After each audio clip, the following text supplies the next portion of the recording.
Graça e paz, meus amados irmãos. Se você gosta das pregações do pastor Cláudio Duarte e não quer perder nenhum vídeo novo ou live do pastor, já clique aqui embaixo no botão inscrever-se. Assim, te avisaremos sempre que tiver um vídeo novo ou live do pastor Cláudio. Muito obrigada por estarem aqui. Se inscrevam. Isso é muito importante para nós. Deus te abençoe. Graça e paz. Mas o relacionamento entre Jonas e Deus não terminou porque ele não entendeu. Não terminou porque o desfecho não foi o que ele gostaria que fosse. Jonas entendeu que por onde ele passava, o propósito era o mesmo: salvar pessoas. Aqui na igreja, o propósito é salvar nas pessoas. Você vai sair daqui, vai fazer um lanche, vai tomar um sorvete, vai fazer alguma coisa. Ali fora, o propósito é salvar pessoas. As pessoas que estão lá no estacionamento, estão trabalhando, não é guardando carros, é salvando pessoas. As pessoas que estão ali na recepção, elas não estão segurando uma placa. Não. O que elas estão fazendo? Elas estão salvando pessoas. O pessoal que está aqui cantando e ministrando, o que eles estão fazendo? Salvando pessoas. Salvando pessoas. Salvando pessoas. Já o culto termina. Para onde nós vamos? Para outro lugar. Talvez o barco. Talvez Nínive. Eu não sei. Mas onde estivermos, na escola, no trabalho, no clube, na vizinhança, o que nós devemos estar fazendo? Salvando pessoas. Livro do profeta Jonas.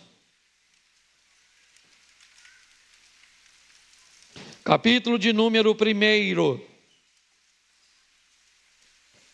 O verso é o de número 2. Jonas capítulo 1, verso 2. Se você nunca leu esse livro, ele é pequenininho, de apenas 4 capítulos. Vale a pena. 10, 20 minutinhos. No máximo, você lê o livro com facilidade. Verso 2. Levanta-te, deixa eu ficar aqui. Dispõe-te, vai à grande cidade de Nínive e clama contra ela, porque a sua malícia subiu até mim. Feche os seus olhos. Senhor nosso Deus e Pai, em nome de Jesus, eu quero te agradecer por tua palavra, por tudo aquilo que o Senhor tem feito até aqui, nesta noite. O Senhor moveu corações para te adorar em louvores, moveu corações para te adorar com recursos financeiros. Cremos que o Senhor curou nesta noite e agora o Senhor vai continuar falando conosco. Pelo poder do nome de Jesus, te agradecemos. Amém. Glória a Deus. Amém? Bom, eu quero ressaltar hoje rapidamente o relacionamento desse profeta com Deus e as coisas que Deus vai fazer através deste homem, mudando este homem de lugar.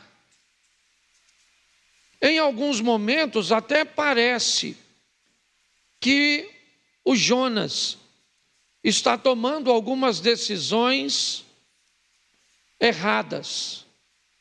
Mas nós vamos ver como Deus faz para desempenhar seu desejo, sua vontade, e como Jonas vai mudando de ambiente, e para onde ele vai, Deus vai fazendo coisas no ambiente, mas vai também moldando o seu profeta. O verso que nós lemos define um nível altíssimo de intimidade entre Jonas e Deus. O pobre mortal Jonas, limitado como todos nós, ferido por circunstâncias da vida, é capaz de ouvir a voz de Deus. O texto diz que o Senhor conversou com Jonas, dizendo para ele: levanta-te, dispõe-te, vai à grande cidade de Nínive e clame contra ela, porque a sua malícia subiu até a mim. Note que na ótica de Deus, Nínive está com um estilo de vida que não o agrada. A forma como os ninivitas estão vivendo não agradam a Deus. Eles são maus. E pela maldade cujas quais eles estão inseridos, eles estão perdidos, longe do Senhor. Então Deus tem um projeto de salvar aquele povo. Por isso que a mensagem não vai a favor, ela vai contrária. O propósito da mensagem que Deus está orientando Jonas a levar até Nínive é uma mensagem de oposição ao estilo de vida, aos atos, à maneira de viver. O que Jonas vai levar aos ninivitas é uma mensagem que diz: o que vocês estão fazendo não é certo. Vocês precisam, certo? Rever a rota de vocês, a forma de vocês viverem. Porque dessa forma vocês estão perdidos. Essa é a ótica de Deus. Na ótica de Deus, os ninivitas não estão vivendo bem. Mas olha o alinhamento do profeta com Deus. Na ótica do profeta, Nínive também não merece. O profeta é capaz de concordar com Deus que o estilo de vida realmente não é bom, não é adequado. Alguns defendem alguns motivos, algumas razões pelas quais Jonas não gostaria de estar ali, quer por medo, quer por ter sofrido danos, certo? Em sua casa e a sua família, por ataques dos ninivitas. Mas o que eu quero chamar a sua atenção é que há um alinhamento entre a mente de Deus e a mente do profeta. Deus olha para o povo e diz que o povo está vivendo um estilo de vida incorreto. Jonas enxerga do mesmo jeito. Então eles estão alinhados. Há uma proximidade entre o profeta e entre Deus, entre a mente do profeta e a mente de Deus. Só que a mente de Deus deseja salvar o pecador. Deus quer resgatar os ninivitas, quer levar uma palavra de confronto para eles, para que eles se alinhem. E aí, o relacionamento entre Deus e o profeta começa a enfrentar dificuldades. Porque nessa parte o profeta pensa diferente de Deus. Agora, aquele homem que tem intimidade com Deus, certo? E que ouve a voz do Senhor, que recebe orientações diretas de Deus, que pensa como Deus em algumas ocasiões, agora já não está pensando como Deus. Agora ele discorda de que isso que Deus está mandando ele fazer está certo. Nem sempre nós vamos concordar com o que Deus quer que façamos. É muito bom quando isso acontece, quando há um alinhamento, quando temos a certeza. Mas quando Deus começa a dizer para você continuar com o marido, que você planeja largar, que você precisa resgatar um amor que você já deu por falido. Quando as orientações começam a entrar num desalinhamento, as coisas começam a enfrentar problemas. Quando Jonas recebe essa orientação, o verso 3 diz que ele se levanta para fugir da presença de Deus. Jonas se dispôs, mas para fugir da presença do Senhor, para Tarsis. E tendo descido a Jope, achou um navio que ia para Tarsis, pagou, pois, a sua passagem, embarcou nele para ir com eles para Tarsis, para longe da presença do Senhor. Presta atenção agora, porque o profeta está fora de rota. Era para estar indo a Nínive e ele desce ao porto marítimo de Jope. Sua proposta é ir para a Espanha, para Tarsis. E ele então compra uma passagem e entra no barco e vai fazer a viagem. Bom, ele está desobedecendo a Deus, mas ele é servo de um Deus que quer salvar. Jonas não está onde Deus gostaria que ele estivesse, entre aspas. Por quê? Porque Jonas está num ambiente onde tem pecador. E onde tem pecador, Deus quer manifestar a salvação. Posso ouvir um amém? Isso. Por que é que na sua casa tem gente que precisa conhecer o Senhor e você conheceu primeiro? Por que é que no seu bairro, no seu clube, onde quer que seja, certo? Tem alguém com um comportamento como o dos ninivitas. Um comportamento reprovável. Um comportamento que precisa de confronto, mas um comportamento que precisa, certo? Que é reprovável, que precisa de confronto, mas que precisa ser feito com o propósito de salvação e não de destruição. A mente do profeta vai precisar mudar, mas vai levar um pouco mais de tempo, porque às vezes mudar um crente é mais difícil do que mudar um descrente, um novo convertido. E nós vamos olhar agora. A história eu acredito que a maioria conhece. Jonas compra uma passagem, entra num barco, desce ao porão, vai dormir e a tempestade vem. Ela começa a arremessar o barco e comprometer a integridade de toda a estrutura. O mestre do navio, o capitão, ele é responsável por tudo, certo? Pela embarcação, por tripulação, por passageiro, por carga.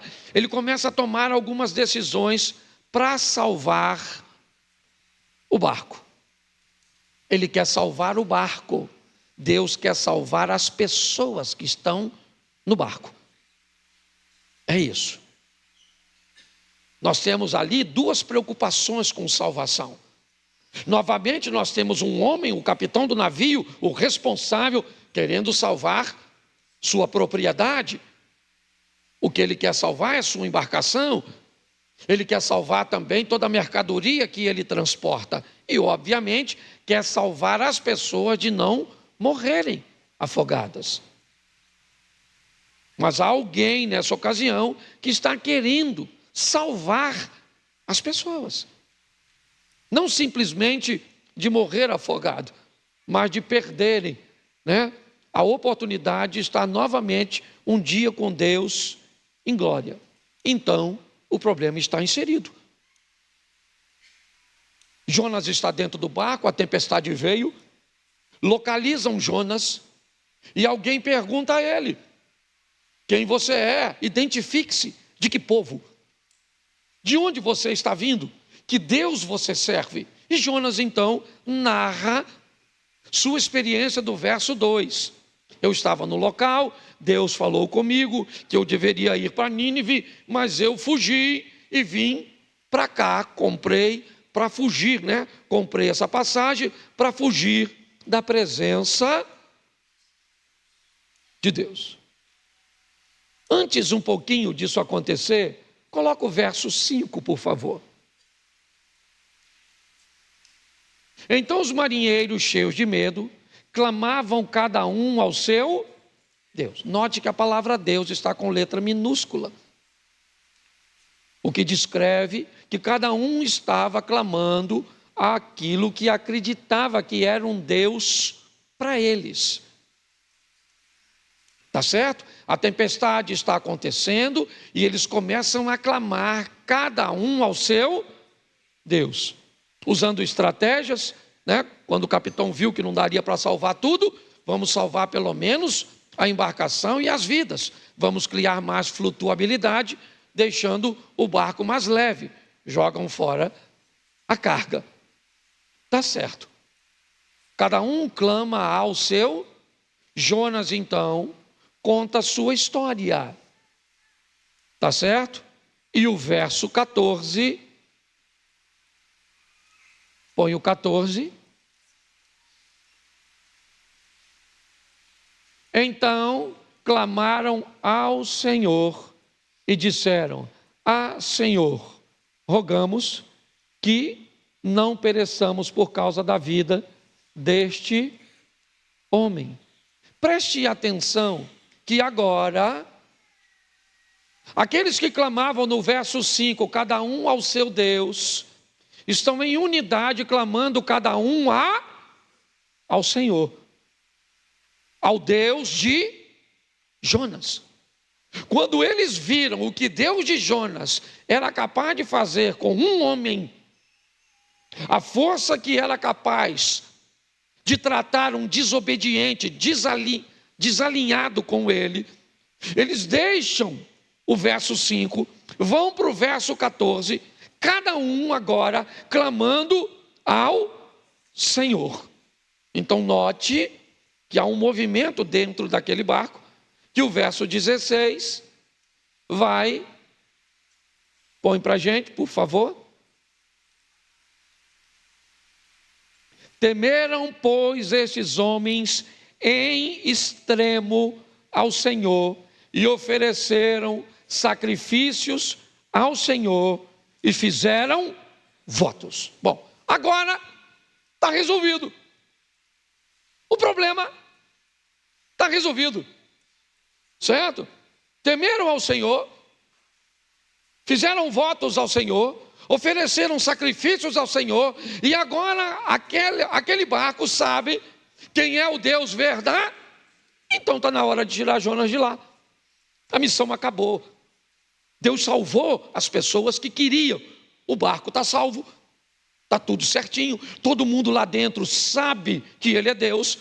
Então a missão de Jonas havia terminado. Certo? Então, ele é lançado fora do navio.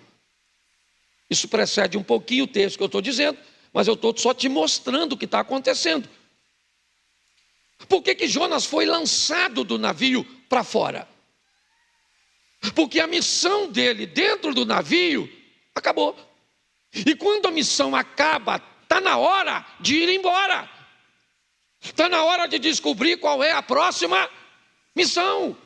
O que Deus tem agora para fazer através de mim. Eu preciso estar pronto para os novos ciclos da minha vida, onde um encerra e onde outro começa. Então acabou. Então Jonas é jogado para fora do mar, ou para fora do barco. E o verso 17 deparou-se, que tradução ruim é essa, hein? Eu vou ficar com a minha, pode tirar daí, por favor. Depois troca. Certo? Mudou? O Senhor ordenou um grande peixe que engolisse o Jonas. E Jonas esteve 3 dias e 3 noites no ventre do... Presta atenção. Assim que jogou Jonas fora do barco, o texto diz que o mar se acalmou. Então a situação de quem estava no barco ficou tranquila, sim ou não? Mas a de Jonas não.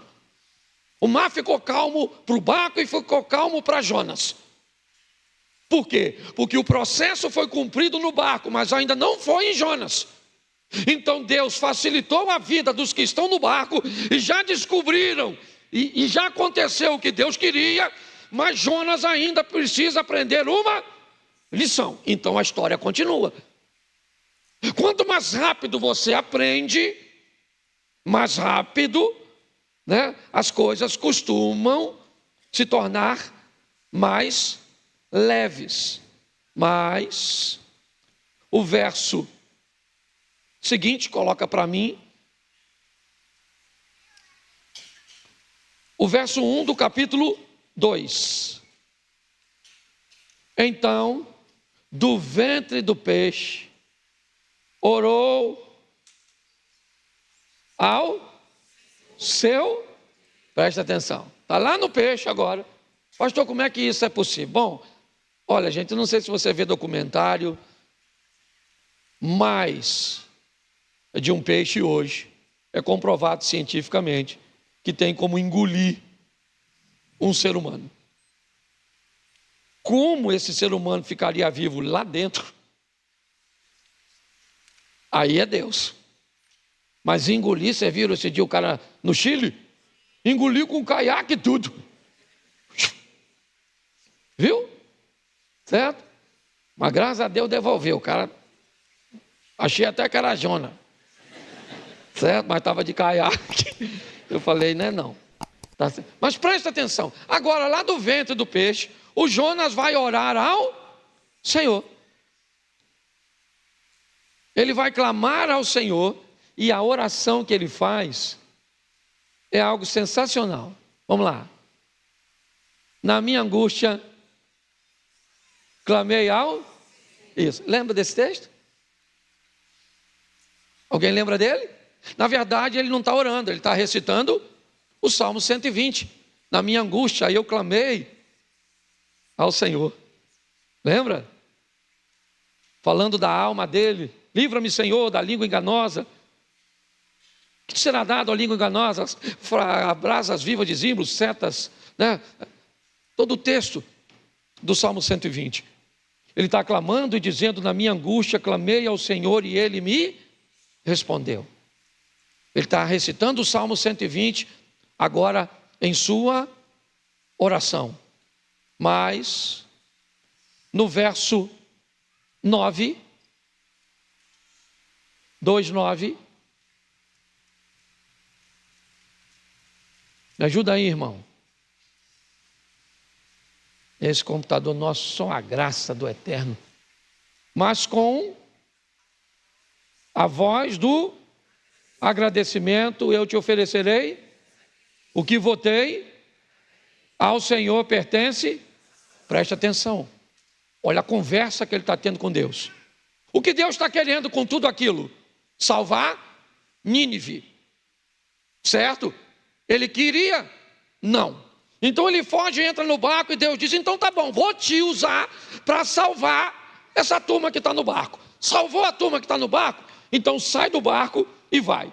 Agora está no ventre do peixe. Aí ele diz, Senhor, né? Ou na minha angústia clamei ao Senhor. E agora ele ora a Deus e diz o quê? O que eu votei pagarei. Porque a salvação pertence ao... Então tá bom o que ele está dizendo. Eu vou, tá certo. Se a missão terminou, ele vai cumprir. Porque você lembra de Jó? 42:2, lembra? Porque os teus planos não podem ser frustrados. Então Deus vai cumprir o seu propósito, porque Ele é soberano. E é assim que funciona. Ele diz, a salvação pertence ao Senhor e eu vou para Nínive. Então está na hora de fazer o quê? Sair do peixe. Porque a missão no peixe já se cumpriu. A missão no peixe era convencer o profeta de que do que Deus queria fazer e que ele iria ser usado como instrumento. Jonas disse, o que eu votei pagarei. E eu sei, tá bom, a salvação pertence ao Senhor. Eu não gostaria de ir lá. Mas um servo de Deus não faz o que quer, faz o que é preciso. Posso ouvir um amém da igreja? Isso. Tá certo? Ele faz o que é preciso. Então entendeu, está na hora de sair do peixe. E agora nós vamos para o capítulo 3, verso 3. Levantou-se, pois, Jonas e foi a Nínive, segundo a palavra do Senhor. Ora, Nínive era cidade muito importante diante de Deus e de 3 dias para percorrê-la. Certo? Quando a Bíblia fala, percorreu a distância de um sábado, é 1.400 metros. Certo? Por guardar o sábado, eles não andavam mais de 1.400 metros. Mas a caminhada de um dia, só para você entender isso, era aproximadamente entre 25 a 32 quilômetros. Vamos pegar por baixo, 25, certo? Nínive era uma cidade mais ou menos do tamanho daqui a Mangaratiba, talvez. Daqui até o Recreio dá 60 quilômetros de Xerém ao Recreio dos Bandeirantes. Então, para andar 3 dias, andando 25 por dia, que era normalmente o que eles faziam, era uma cidade muito grande, até para a gente mensurar aqui. Mas agora ele está onde Deus mandou. E ele prega naquela cidade, e toda a cidade, até o rei da cidade, se arrepende, demonstra arrependimento, tá certo? E a missão está cumprida. Quando isso acontece, a missão cumpriu. Se cumpriu, está na hora de sair. Missão cumprida, capítulo 4, verso 5. Preste atenção. Então Jonas saiu da cidade, assentou-se ao oriente da mesma, e ali fez uma enramada, um abrigo, e repousou debaixo dela à sombra, a ver o que aconteceria à cidade. Olhe bem, ele tem um prazo, depois você lê. A cidade estava para ser destruída. Agora o povo se arrepende. A missão dele acabou, então não faz mais sentido ele continuar ali. O problema é que Jonas não gosta do resultado. E ele vai conversar com Deus. Note que eles continuam com o relacionamento. Jonas não está afastando do Senhor porque não concorda com isso, porque não concorda com aquilo, porque Deus mandou a fazer isso, porque eu sou a favor de dízimo, eu sou a favor disso, eu sou a favor daquilo outro, porque o outro pecou, porque o outro caiu, porque o outro... Pessoas que se separam num relacionamento por coisas tão pequenas, é porque o nível de relacionamento é extremamente raso. E não dá para manter um relacionamento profundo com pessoas rasas. A turma aqui de Xerém sabe, a gente tomava banho de rio junto. Havia uma regrinha básica, certo? A primeira coisa que se faz num ambiente para mergulho é descobrir a profundidade do local. Você não chega numa piscina e mergulha. Você chega e descobre qual é a profundidade da piscina. E a profundidade da piscina diz a você qual é a forma que você vai lidar nela. É assim que funciona. Quem sabe nadar não pode entrar neste local. Por quê? Porque ali a piscina não dá pé. Ela é funda demais. E onde é mais raso? Onde é mais raso, não pule de ponta, pule em pé. É assim que funciona. Quando nós tomávamos banho, era assim. Chegou num poço novo onde ninguém nunca tomou banho, nenhum dos meninos mergulhava. Não sabia se tinha uma pedra. E mais, mesmo que o poço fosse conhecido nessa época, que era agora, que era a época dos temporais, certo? Aquela chuva, volta e meia, o que acontecia? Troncos se deslocavam.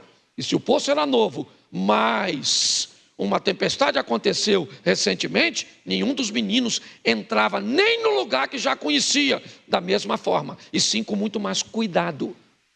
E eu não estou falando de tomar banho e de mergulhar. Eu estou falando de relacionamento. Note que mais uma vez fica conflitante. Mais uma vez o profeta não está bem. Ele não está entendendo.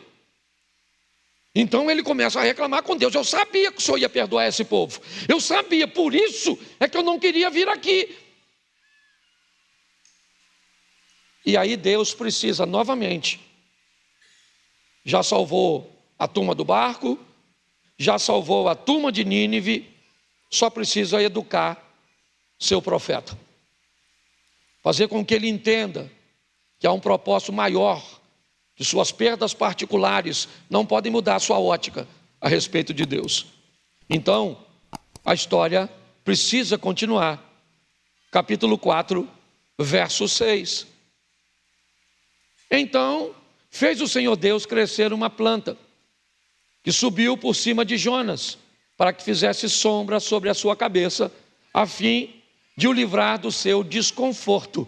Jonas, pois, se alegrou em extremo por causa da planta.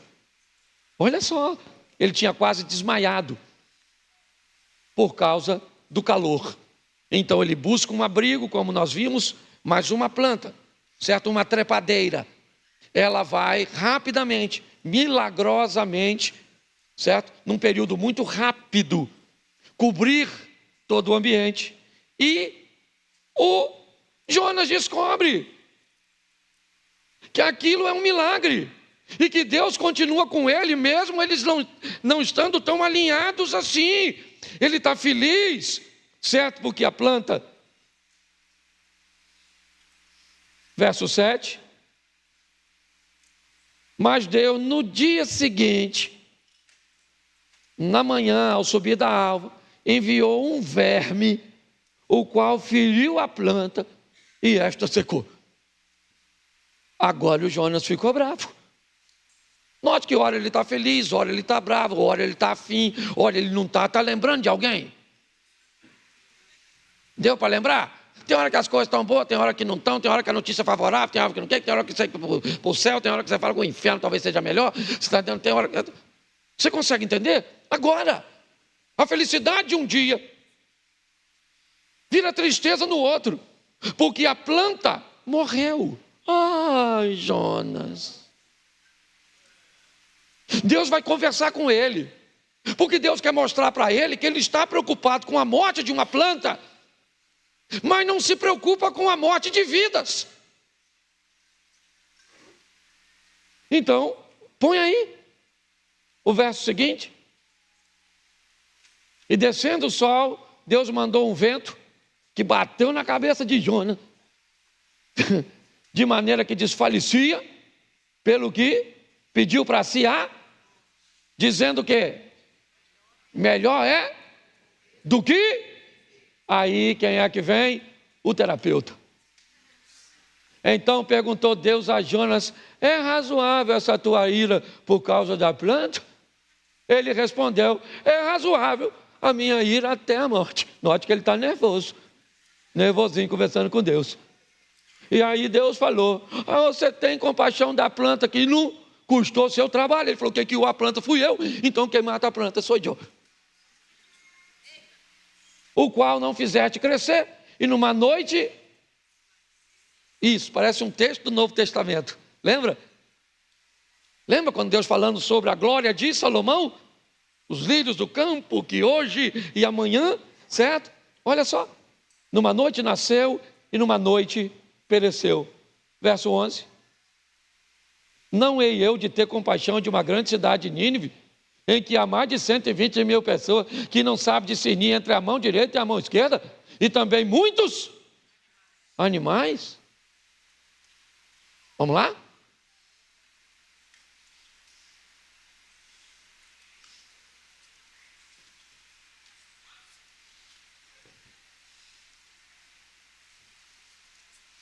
Foi porque o texto acabou. Fiquei empolgado. Deixa eu pegar o meu fechamento. Preste atenção que Deus está dizendo para ele. Olha só que coisa extraordinária. Fala, cara, você está preocupado com a planta? E não está preocupado com as pessoas? Você ficou triste porque eu salvei uma cidade. Olha só. E agora, você está triste porque uma planta morreu? Eu acho muito legal como a história termina. Porque provavelmente Deus e Jonas tiveram outros embates. Outras histórias que não bateu. Outros momentos que Jonas não entendeu. Mas o relacionamento entre Jonas e Deus não terminou porque ele não entendeu.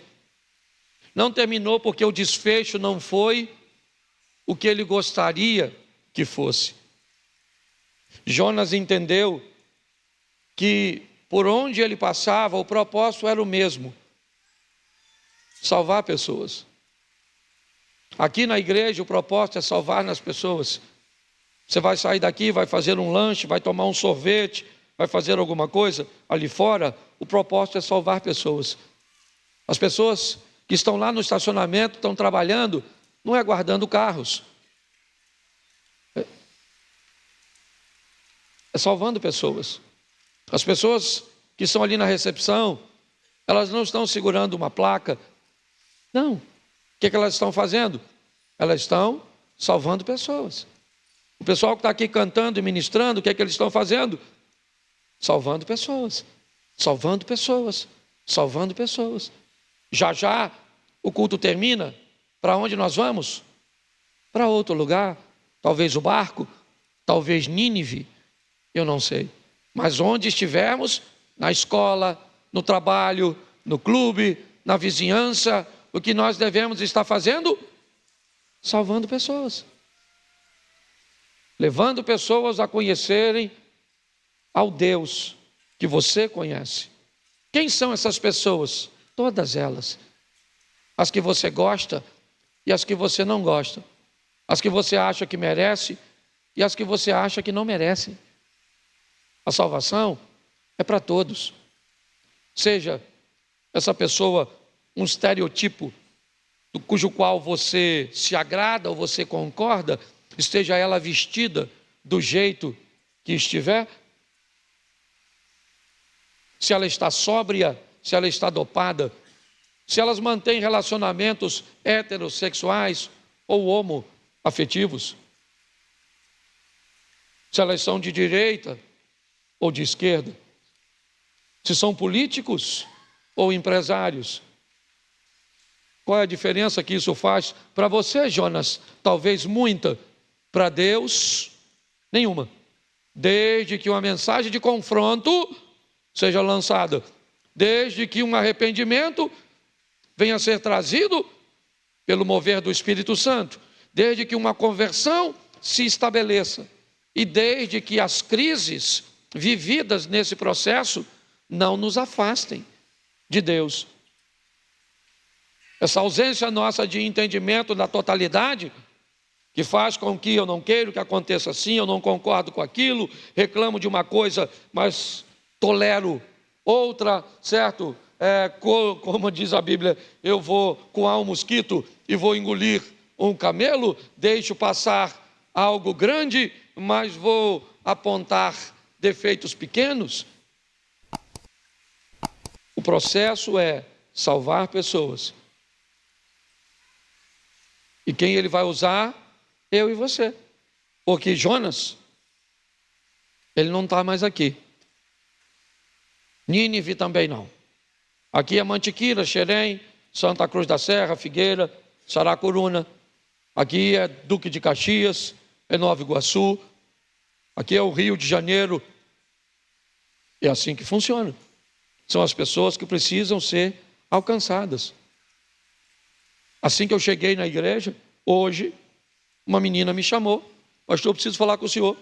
E é particular, estava quase para terminar o culto, para começar o culto. Eu falei, pode ser aqui? Ela falou, pode. Ela me levou no cantinho e disse, eu preciso falar com o senhor. Porque no último culto eu aceitei Jesus, mas não fui lá na frente. O senhor pode orar por mim, porque eu estou recebendo Jesus.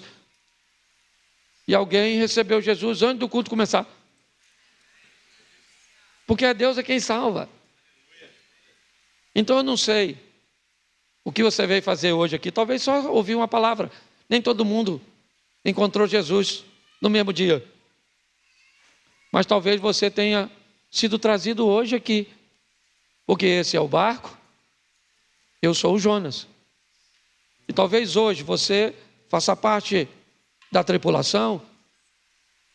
Talvez você hoje seja um passageiro. Talvez hoje para você não seja Nínive, ou não seja o barco, seja Nínive. E você seja um ninivita.